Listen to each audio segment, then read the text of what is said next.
Lieutenant Aaron Hayes had never imagined that a simple reconnaissance mission could turn into the strangest day of his life. The shuttle had slipped through the asteroid belt faster than expected, shaking violently before the emergency autopilot kicked in. When the dust cleared, Aaron realized he was not on any known charted planet. Towering crystal mountains stretched across the horizon, and the sky shimmered in shades of violet and gold, unlike anything he had ever seen. Aeloria. That's what the emergency sensors had whispered in his helmet display. A planet unclaimed, mysterious, and now completely his responsibility to explore. Aaron stepped out of the shuttle, testing the gravity. Slightly heavier than Earth's, but manageable. The air, surprisingly breathable, carried a faint floral scent mixed with something electric like ozone after a storm. He tightened his boots in the soft soil, scanning the surroundings with his multi-tool. Then he heard it, a movement in the thick forest nearby. Not mechanical, not animal. Something alive. Curiosity pushed him forward. The trees towered like giants, their leaves glowing faintly. And then he saw her. A figure, lithe and graceful, moving between the trees with a silent elegance that made Aaron stop in awe. She was humanoid, but unlike anything he had seen. Her skin shimmered faintly like moonlight on water, hair flowing like liquid silver, and her eyes were sharp, glowing faintly amber. She held a long, curved blade, and her posture was defensive, ready to strike at any moment. Aaron, following protocol, raised his hands slowly. "I come in peace," he said. He had no idea if she understood him. But before he could even step closer, she stopped and looked directly at him. Her gaze was piercing, filled with suspicion and shock. Then she spoke in a language Aaron didn't understand, yet somehow the words vibrated in his mind directly. "My species allows only one mate, and you just claimed me," she said. Aaron froze. His jaw dropped. "Wait, what?" "I didn't, but it was too late." The words themselves carried power on this planet. In Virelian culture, claiming someone as a mate was not just a statement. It was a legal and spiritual bond, binding the claim to the claimer for life. And apparently Aaron had unwittingly performed a gesture that, on this planet, symbolized such a claim. He had simply extended his hand in a universal human sign of greeting. The Virelian warrior Princess Lyria narrowed her eyes, disbelief flashing across her face. "Do you even understand what you have done?" she asked, her voice sharp but tinged with fear. Aaron raised his hands higher. "I swear I don't know your customs. I didn't mean... I wasn't claiming you. I was just saying hello." Lyria's stance softened only slightly. She was clearly conflicted. Her instincts screamed that he was a threat, but something in his eyes, a kind of honesty perhaps, made her hesitate. Then a low growl echoed from the forest behind her. Aaron turned and his pulse raced. A predator, massive, quadrupedal, with translucent skin showing glowing veins beneath, emerged from the shadows. It was fast, far faster than any Earth predator he had ever faced. Lyria reacted instantly, swinging her blade with deadly precision. But Aaron realized her movements, though beautiful and strong, could not last long against a creature of such size and hunger. Aaron did the only thing he could think of. He reached into his pack, pulling a small but powerful energy pistol. He aimed, fired, and the bolt hit the creature mid-chest. It roared, staggering, but not enough. He fired again. The creature fell, writhing before collapsing entirely. Lyria stared at him, eyes wide. You saved me," she whispered. Aaron lowered the weapon. "I didn't want to kill it, but I wasn't going to let it eat you either." The air between them was tense, a mixture of fear, shock, and something unspoken. Lyria stepped closer, inspecting Aaron as if he were a puzzle she couldn't understand. "No human has ever claimed me before, and yet you survive where others would have fallen." Aaron scratched his head. "Claim you? I really don't understand." "You do not understand, and yet you act as if you belong here." "That is what frightens me most," she said, her voice softer now, almost curious. "You have no knowledge of our customs, our laws, yet you challenge them by existing here." Aaron's mind raced. He needed to survive, but more importantly, he needed to understand her world if he wanted to leave in one piece. "Tell me what I've done wrong," he said. "I don't want trouble. I just want to explore and learn." Lyria's gaze flicked toward the forest edge. "Your human arrogance is unlike anything I have seen. But your actions, they speak of courage. A Virelian judge would need to see this. You are bound by law to face the council. But perhaps," her voice dropped, "perhaps you can survive until then." Aaron followed her cautiously, keeping his hands visible. Every step felt like walking on fragile ice. The forest seemed alive, watching, and he felt the weight of Lyria's eyes on him, assessing every move. As they approached a clearing, Aaron noticed structures, elegant, spiraling towers of crystal, glowing faintly in the dim light, the city of the Varelians. He could feel the tension in the air. The closer they got, the more whispers seemed to float from the buildings themselves. Lyria led him through the gates, and the citizens stopped, staring at the human who had dared to claim their princess. Some looked angry, others frightened. Aaron tried to bow, but Lyria stopped him. "Do not bow. That is not your place," she said. "You are neither our guest nor our subject. You are something else." Inside the council chamber, the elders sat in a semicircle, tall and regal, their eyes glowing with intelligence and authority. Lyria stepped forward, her voice firm. "This human has claimed me." Gasps echoed in the chamber. Aaron swallowed. "I know, I didn't mean to. I'm sorry. I don't even know your rules. Please, let me explain." An elder, tall with sapphire-hued skin, leaned forward. "Humans do not understand our ways. That is obvious. But to claim a Varelian is no simple act. It binds your life to ours. To break it without proper consent would require extreme ritual." Aaron nodded quickly. "I don't want to bind anyone. I just want to survive and maybe learn from you." The council murmured among themselves, deliberating. Aaron noticed Lyria standing tall beside him, her eyes never leaving his. She was conflicted, part of her wanting to reject him outright, part of her intrigued. Suddenly alarms blared. The outer city gates shook as another group of Varelians approached. Not citizens, but warriors. They were rogue factions refusing to accept any claim by a human. Their leader's voice boomed, "The human is a threat to our laws. We will enforce the bond through combat." Chaos erupted. Aaron and Lyria exchanged a glance. Words were useless here. Survival demanded action. Aaron scanned the chamber, his mind racing. He grabbed a nearby tactical panel, activating defense systems. Energy barriers rose around the council, and drones swooped in to intercept attackers. Lyria drew her blade, moving with precision and deadly grace, fending off those who breached the barriers. Aaron realized something profound. This world was not just dangerous physically, but culturally. One misstep could mean death, not just for him, but for Lyria. Yet through fear and confusion, a connection began to form. Lyria saw his ingenuity, his ability to act decisively without knowledge of their customs.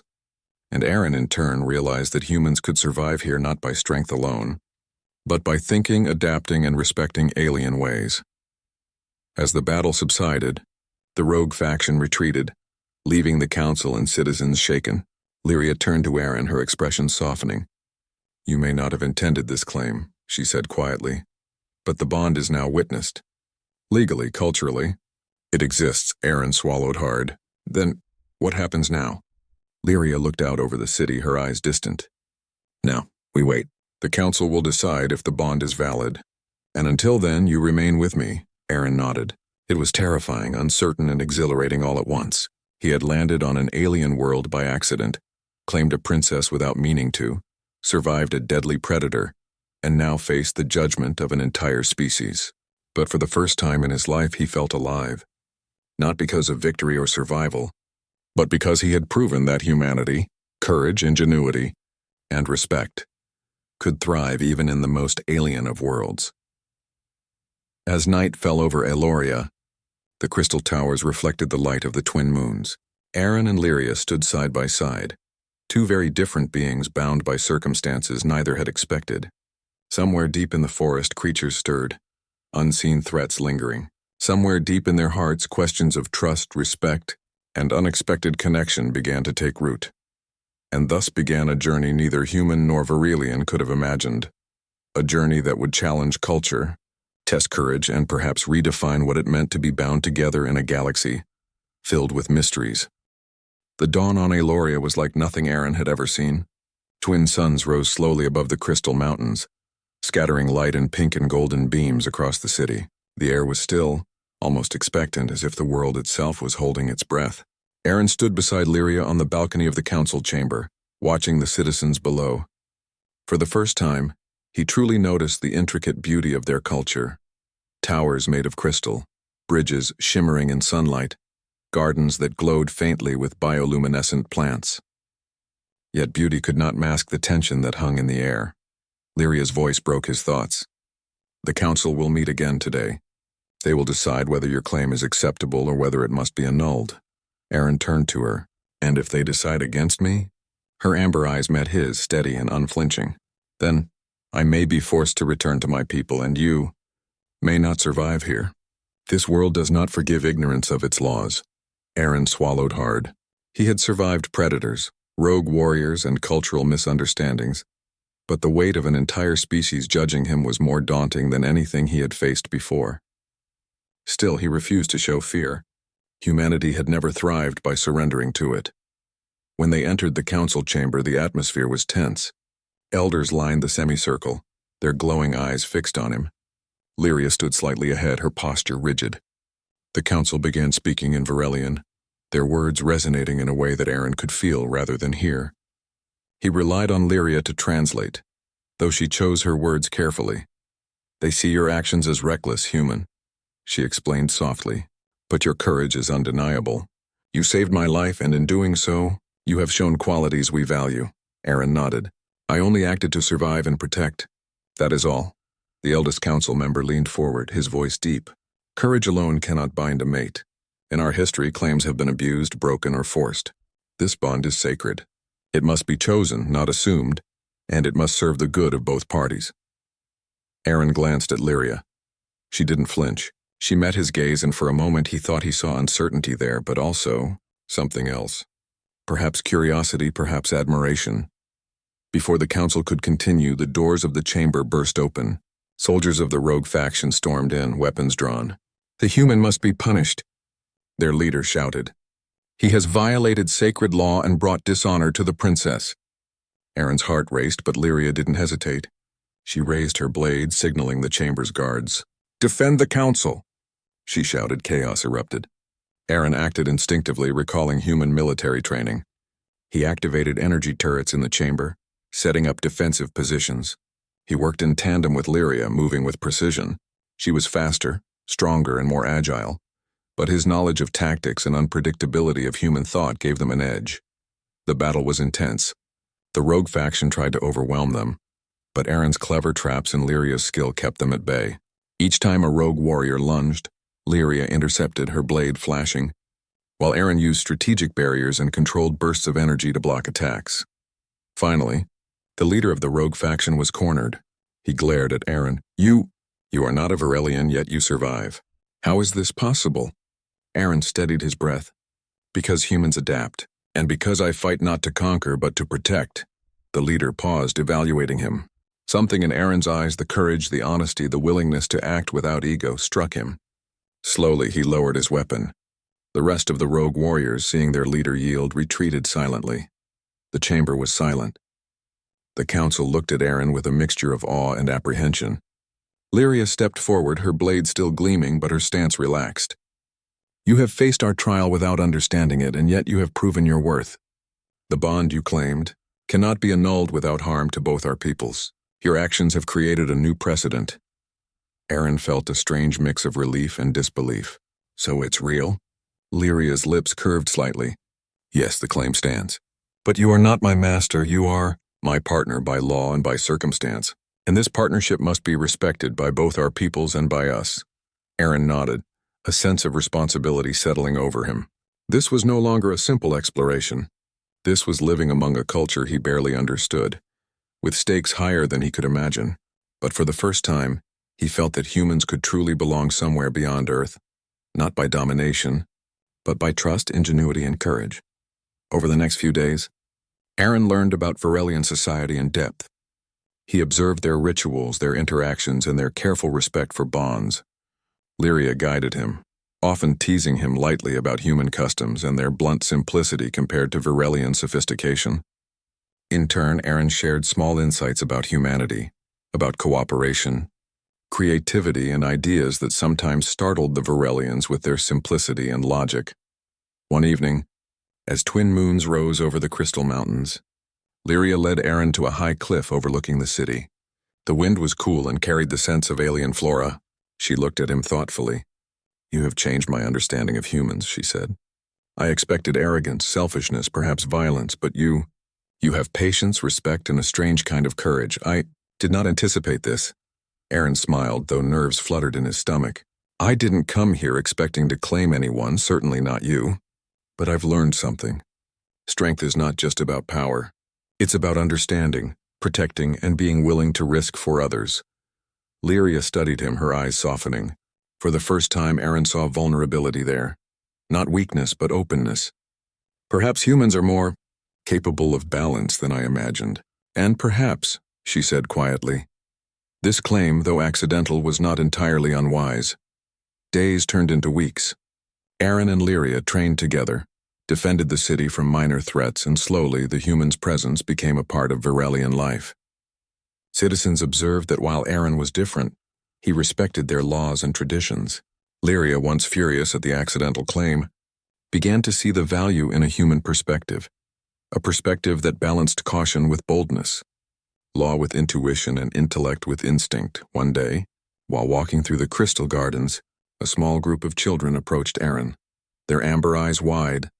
They asked questions about Earth, about humans, about why Aaron had risked his life for a princess who was not his own species. He knelt, answering them in the simplest terms he could find.